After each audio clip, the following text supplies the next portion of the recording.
Asli Betawi, papa saya dari Jatinegara, ibu saya dari Cikini si gonang dia, aku begini karena si dia. Oke, cakep Bu.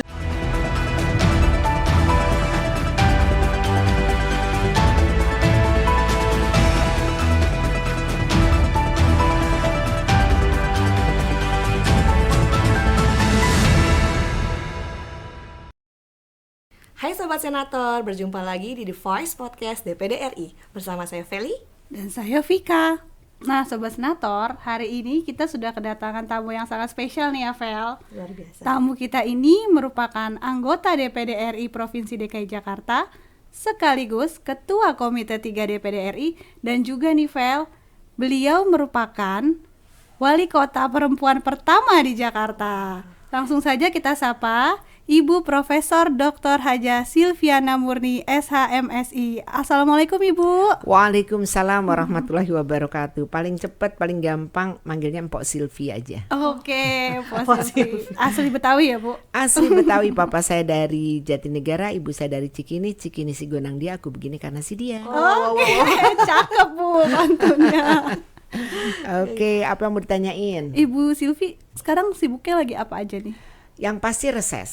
Oke. Nah, kita lagi reses dan hari ini saya punya 7 kegiatan. Alhamdulillah semua berjalan, termasuk podcast salah satu kegiatan saya hari ini. Dan mudah-mudahan saya biasanya sesibuk apapun saya berusaha pengen buka di rumah. Tapi kali ini kayaknya nggak bisa. Nggak keburu. Ya, karena di sana ada yang mewakili ketua DPD, kemudian ada yang saya sendiri. Nah, ini memang risiko punya 20 jabatan di 20 organisasi. Wah, luar biasa sekali ya Bu. Ya, karena saya memang hobi, bagian dari passion saya ya, bagaimana saya bisa bermanfaat untuk masyarakat ya. Karena khairun nas anfa'uhum linnas. Sebaik-baik manusia, kata Rasulullah, adalah yang bermanfaat untuk sesama. Dan saya menciptakan itu.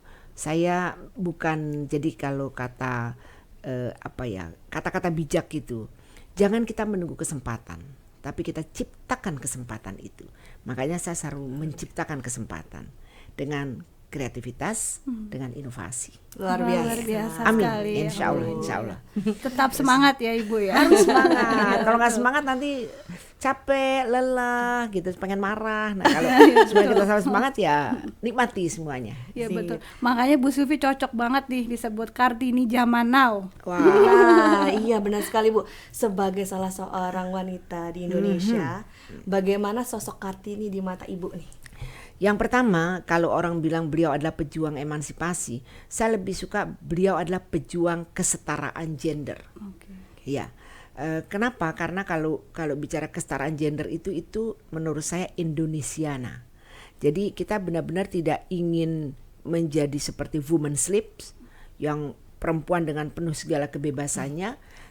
Saya juga tidak ingin perempuan yang melupakan kodratinya sebagai perempuan, tapi kita tetap setara. Kita punya hak, punya kewajiban yang sama dengan laki-laki, tapi sesuai dengan peran dan fungsinya. Sehingga akhirnya bahwa kalau perempuan itu diperjuangkan oleh Kartini untuk bersetara, untuk berkeadilan, itu memang pas. Tapi jadi perempuan jangan sombong. Nah artinya sehebat apapun kita harus tahu diri secara kodrati kita bahwa kita adalah perempuan yang insya Allah bisa punya anak, yang juga menjadi pendidik utama dan pertama bagi anak-anaknya, bagi generasi penerus. Nah di samping itu juga kita juga ya jangan lupa menyusui. Menyusui itu bagian dari hamil. Menyusui itu biasanya orang suka nggak mau, aduh nanti aku nggak langsing, aduh nanti aku nggak cantik gitu ya. Nah itu kan artinya menghindari kodratnya sebagai perempuan. Tapi tidak berarti kita tuh nggak bisa bekerja di ruang publik. Sangat bisa. Saya punya contoh yang luar biasa. Saya punya ponakan, dia bekerja di United Nations, dia bisa hampir 5 bahasa. Dan dia ya termasuk pejabat di United Nations, tapi dia di WFP-nya yaitu World Food Programs. Suaminya tidak bekerja, istrinya yang luar biasa. Nah di sini saya lihat ada mainstreaming gender yang luar biasa. Dia tetap melakukan fungsinya sebagai imam di rumah. Dia tetap berwibawa, tetap mengurus rumah tangga itu dengan baik, anak-anaknya didik dengan baik, dan istrinya itu tetap mewakili negara, mewakili organisasi internasional. Dia bekerja di ruang publik, Sementara suaminya bekerja di ruang domestiknya. Dia merawat, dia semuanya. Tapi dia ada kesetaraan, keadilan dan harmonis. Ya. Dan itu menurut saya tidak masalah kok. Karena apa? Ini tergantung perannya dia. Peran dia diterima di ruang publik, apalagi di dunia internasional. Kan ini sesuatu betul. Iya, betul Tapi sekali. dia juga tidak boleh tidak mendukung. Karena dengan dia berkiprah di dunia internasional itu, artinya dia membawa nama harum bangsa dan juga perempuan Indonesia yang luar biasa. Tapi tetap si istri sangat menghargai suaminya. Kenapa? Karena dia bisa menempatkan dirinya, dia bisa menjaga anak-anaknya, dididiknya dengan sangat baik, dan dia juga punya kreativitas dengan passionnya. Dia juga menciptakan, dia tuh kebetulan kreatif sekali di bidang aquascapes. Nah itu bagus sekali. Udah mendunia, dia bahkan nomor 35 di dunia. Wow. Nah artinya dia tetap eksis kan, tetap eksis dengan passionnya, tapi tetap menjaga anak-anaknya di rumah, karena itu bisa dikerjakan di rumah. Nah ini maksud saya, itu orang Indonesia yang berada go internasional. Nah artinya Kartini sudah cukup berhasil untuk menciptakan kesetaraan dan keadilan gender. Tapi ada satu yang saya ingin menyampaikan, bahwa Kartini pernah membuat surat kepada Nyonya Van Kool itu pada tahun 1900 yang menyatakan begini. Alangkah besar bedanya bagi masyarakat Indonesia bila kaum perempuan dididik baik-baik. Dididik baik-baik, ini kata kuncinya. Dan untuk keperluan perempuan itu sendiri, kata dia. Untuk kebahagiaannya. Berharaplah agar kami dengan harapan yang sangat tinggi supaya disediakan pembelajaran, pendidikan, karena inilah yang akan membawa bahagia bukan hanya untuk masyarakat tetapi untuk dirinya si perempuan itu sendiri. Jadi kata kuncinya apa? Pendidikan. Nah, jadi kita sebagai perempuan ya kejar pendidikan itu sebaik-baiknya tanpa harus melupakan kodratinya. Makanya suami saya ya mendorong saya betul. Di usia 50 tahun mama wajib menjadi guru besar. Jadi saya fight dan dia sangat support. Artinya dia tidak hanya melepas saya untuk sekolah tapi nggak disupport. Saya tidak, dia support betul. Dia keluar negeri kemudian dapat tugas-tugas, ya dia carikan buku buat saya. Jurnal-jurnal internasional dicarikan sehingga akhirnya saya terdukung. Nah karena itu biasanya di balik suksesnya laki-laki ada perempuan di sana. Perempuan hebat. Nah, iya, ada perempuan yang luar biasa Betul hebat. sekali. Tapi di balik perempuan yang bisa membuktikan identitas dirinya, aktualisasi dirinya, juga ada laki-laki hebat di belakangnya. Kira-kira Benar begitu. sekali, Bu. Yes. Nah, kira-kira apa lagi nih yang harus diperjuangkan oleh wanita Indonesia, Bu? Begini, perempuan itu dikenal, ini kadang-kadang mitos sebenarnya. Perempuan itu lebih mengutamakan emosinya daripada logikanya. Ya, betul kan? Benar. Jadi pakai perasaan. Kalau ingin apa, pakai perasaan. Nah, bagaimana kita bisa mensinkroniskan antara logika dengan emosi sehingga ada keseimbangan. Kita harus berpikir dengan cerdas, dengan logika. Ada logical mathematics yang diajarkan oleh Howard Gardner dengan multiple intelligences-nya. Tapi emotional quotient-nya, emotional intelligence juga jangan dilupakan. Jadi artinya keseimbangan itu harus ada. Nah ini yang perlu exercise terus. Latihan dari perempuan jangan hanya menggunakan emosinya, otak kanannya, tapi ada keseimbangan antara otak kanan dengan otak kiri. Nah ini yang perlu berlatih. Menjaga kecerdasan emosional ya Bu, penting sekali itu ya. Tapi diimbangi dengan kecerdasan logikanya. Iya. Ya kalau misalnya nih contohnya kalau kalian kan masih remaja gitu ya. Tiba-tiba kalian putus sama pacar gitu kan.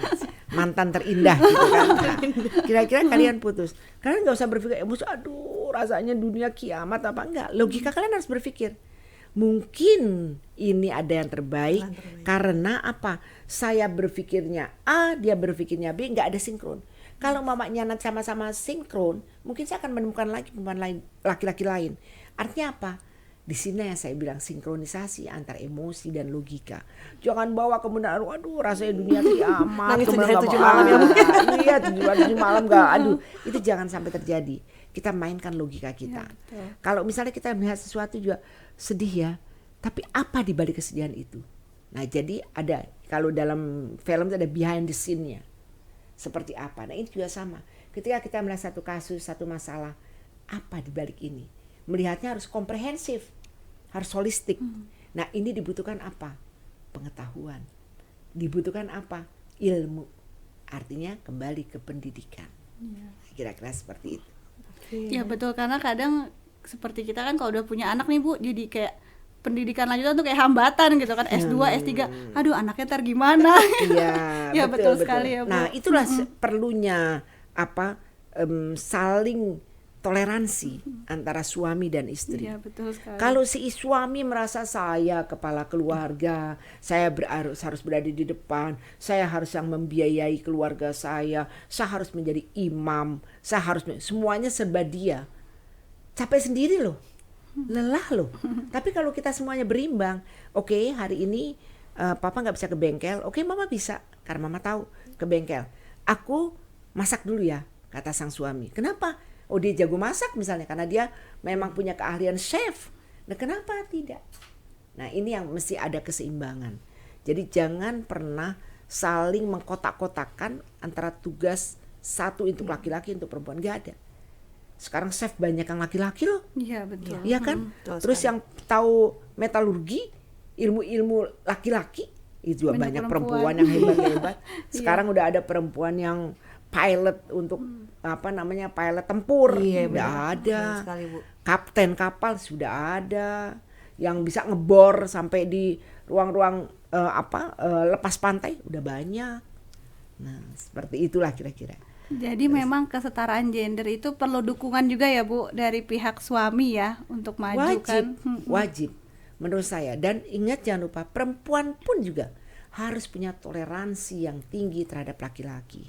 Misalnya dia bekerja karena dia harus bekerja di luar jauh gitu ya. Kita harus yakinkan bahwa kita menjaga harga diri kita, kehormatan kita, anak-anak kita, dan kita doakan. Terus kemudian jangan prejudice. Jangan juga nanti bisa seperti apa? Layangan putus. Lagi hits ya Bu. Iya, nanti apa-apa aduh kepikirannya layangan putus. Jangan. Nah, kayak seperti itu. Iya, benar. Mendoakan. Nah, untuk bisa tidak seperti layangan putus, bagaimana kita bisa menjadi perempuan yang bisa mendampingi suami, bukan kita mengikuti apa kehendak suami, tapi tidak. Kita bisa menjadi be yourself. Tetapi bagaimana kita bisa menyeimbangkan. Kalau diajak dialog, kita harus nyambung. Kalau kita nggak nyambung, kita googling, kita cari-cari ilmu. Nah, kemudian kalau dia sukanya makan pedas, kita nggak suka, kita menyeimbangi. Kita bikinin dia sempet pakai sambal, gitu kan? Itu kan nggak mengganggu, sama-sama nih enak. Kita makan nggak pakai sambal, dia makan pakai sambal. Dia sama-sama sayur lodeh, saya sayur lodeh, cuma supaya pedas dia kasih sambal. Kan artinya ada keseimbangan. Iya, betul. Nah, di sini yang dikatakan dengan kecerdasan emosional. Jadi kecerdasan emosional itu menyeimbangkan, gitu. Kejiwaannya diseimbangkan. Gitu. Oke, apalagi? Luar biasa. Ibu kan ini. sebagai perwakilan perempuan nih Bu di parlemen. Kalau betul. tanggapan Ibu terkait keterlibatan perempuan di parlemen itu sekarang seperti apa Bu? Kan kita punya kuota ya. Berapa persen? 30% ya. Nah. Memang kalau kita lihat DPR ini 118 atau 20,52%. Nah, ini yang menunjukkan bahwa masih belum. Nah, kalau kita di DPD juga ada 8 provinsi yang belum ada perempuannya. Nah, jadi ini menurut saya nggak apa-apa. Ini kan kalau menurut saya kuota itu adalah sebuah affirmative action ya. Jadi memang harus diciptakan, didukung oleh legislasi. Harus ada yes, sebagai sebuah affirmative policy. Jadi sementara sambil menunggu dia berseimbang, tapi diwajibkan. Kalau enggak ditinggalin terus kita bisa. Betul. Tapi kalau misalnya partai nggak ada anggota perempuannya, tidak bisa memenuhi syarat. Nah, akhirnya dipaksa harus ada perempuannya 30%. Seperti kepengurusan kan harus ada perempuannya. Ini secara legislasi kita udah didukung. Tinggal persoalannya bagaimana perempuan itu bisa memposisikan memenuhi 30% itu. Nah, caranya ya berlatih lagi tadi. Kalau aduh itu kan bukan ruang saya kan di ruang domestik, saya nggak kuat nih di politik. Loh, kalau saya nggak kuat di politik, belajar gitu. Tapi bagaimana, saya kan orang nggak bisa nanti sikut-sikutan, nggak perlu sikut-sikutan gitu. Saya juga bukan orang politik, saya betul-betul seorang birokrat, 31 tahun loh saya di Pemprov. Saya mengikuti 7 gubernur, saya biasa mengabdi, nggak punya batas-batas, nggak ada bahwa ini partai, enggak. Artinya itu bukan dunia saya. Tapi ketika saya memasuki dunia politik, walaupun di DPD RI, artinya dunia politik yang tak berpartai, tak berafiliasi dengan partai-partai, kita independence. Tapi artinya bahwa saya memang berusaha untuk satu, menjiwai. Dua, apa sih? Kenapa kita berada di dunia politik? Kalau kita tidak berada di dalam, bagaimana kita juga bisa ikut membenahi, ikut mengkritisi, ikut berbenah. Kita ada di dalam. Kalau kita punya kesempatan di dalam. Kalau kita memang di luar, ya kita bisa mengkritisi dari luar. Kita coba semuanya. Nah, jadi ini perempuan sih, terpulang pada perempuannya. Kesempatan secara legislasi sudah oke. Nah, tinggal mau nggak perempuan itu mengisi itu. Nah, ini yang menjadi persoalan kita sekarang. Nah, jangan takut untuk berada di dunia politik. Kita tetap aja konsisten bahwa kita ingin tetap mengabdi, kita ingin tetap berbuat semaksimal mungkin. Kita juga ingin memperbaiki negara ini. Kalau ada hal yang perlu dikritisi, begitu. Jangan takut. Waduh, nanti kalau misalnya saya dibully gimana? Ciptakanlah supaya kita tidak dibully. Makanya on the track. Ikutilah aturan-aturan. Jangan kemudian kita pengen instan. Pengen instan akhirnya apa? Menekan seorang sehingga terjadi indikasi korupsi. Ada yang namanya pemberian gratifikasi. Nah, hindari itu. Nggak mungkin kan ada asap, nggak mungkin ada api kalau tanpa asap. Nah, hindari supaya tidak terjadi asap dulu atau tidak ada apinya dulu sehingga nggak mungkin akan keluar asap seperti gitu. Oke. Ibu, mungkin nih terakhir nih Bu. Yes. Apa pesan dan harapan Ibu buat perempuan Indonesia zaman now? Kalau menurut saya begini, kita boleh mandiri, boleh berani, boleh kita menghadapi apapun, yes gitu. Tapi ingat loh, bagaimanapun kita adalah perempuan yang punya hati. Bagaimana, kalau saya suka mengatakan begini, bagaimana kita berusaha fortiter in re, suaviter in modo, tegas dalam prinsip, luas dalam penerapannya. Jadi kita harus, ini ada gium Latin yang saya coba terus, saya latih terus ya. Jadi perempuan-perempuan kita harus tegas, harus mengatakan no, tapi dengan senyum. Kita mengatakan yes, tapi dengan pengertian yang penuh. Jangan kita takut mengatakan no. Kita harus berani. Tapi kan bisa dengan mengatakan, Bu, apakah ini bisa kita, misalnya waktu saya kepala dinas, bisa enggak anak saya masuk ke sekolah yang hebat, yang favorit ini? Bisa. Sebenarnya kan saya bisa mengatakan begini, maaf ya, saya tidak bisa intervensi karena semuanya udah based on IT, kan bisa. Tapi kalau sama bisa. Terus bagaimana caranya? Ya ini ada aturannya, tapi dengan senyum. Ternyata anaknya nggak masuk, tetap nggak masuk. Oh tenang, masih ada 6 bulan. Karena nanti bisa ada yang pindah, ada yang pergi ke luar negeri, atau apa kan ada kosong. Nah sementara anak saya 6 bulan gimana? Mari sekolah di swasta dulu. Tetap dengan senyum, tapi kita kasih solusi. Sehingga akhirnya orang nggak marah. Itu yang saya katakan dengan fortiter in re, suaviter in modo, tegas dalam prinsip, luas dalam penerapannya. Itu kira-kira. Ibu, luar biasa sekali ya Bu. Mudah-mudahan saya juga lihat kalian punya hal yang luar biasa, artinya mau menggali, mau belajar, mau memotivasi diri, itu yang penting. Kalau kita sudah nggak punya semangat untuk berubah, kan katanya kalau bangsa itu, dirimu tidak akan berubah kalau tidak dirimu sendiri yang berubah. Nah, berubah menjadi yang lebih baik. Kalau perlu hijrah. Kamu merasa, aduh kok kayaknya aku kurang berkembang di sini, hijrah. Kenapa takut? Rasulullah juga hijrah kok. Saya hijrah 31 tahun saya di Pemprov DKI. Pelayan masyarakat, birokrat, tiba-tiba saya pindah mau ikut pilkada DKI rasa pilpres. Setelah itu saya mendapat ujian. Saya tidak menang di pilkada DKI, tapi saya juga masih tetap penuh semangat. Saya terus potensi semangat saya yang ada dalam diri saya. Ikut DPD RI, alhamdulillah. inilah skenario terbaik. Nah, jadi jangan patah semangat. Be yourself dengan passionmu, tapi tetap penuh semangat dan yakinlah skenario Tuhan yang terbaik. Wow, luar biasa sekali, sangat menginspirasi ya, Vika ya. Amin, amin. Saya doakan kalian juga bisa lebih dari saya dalam segala hal. Dalam segala hal. Ya. Sampaikan salam. Sudah nikah? Sudah, Bu.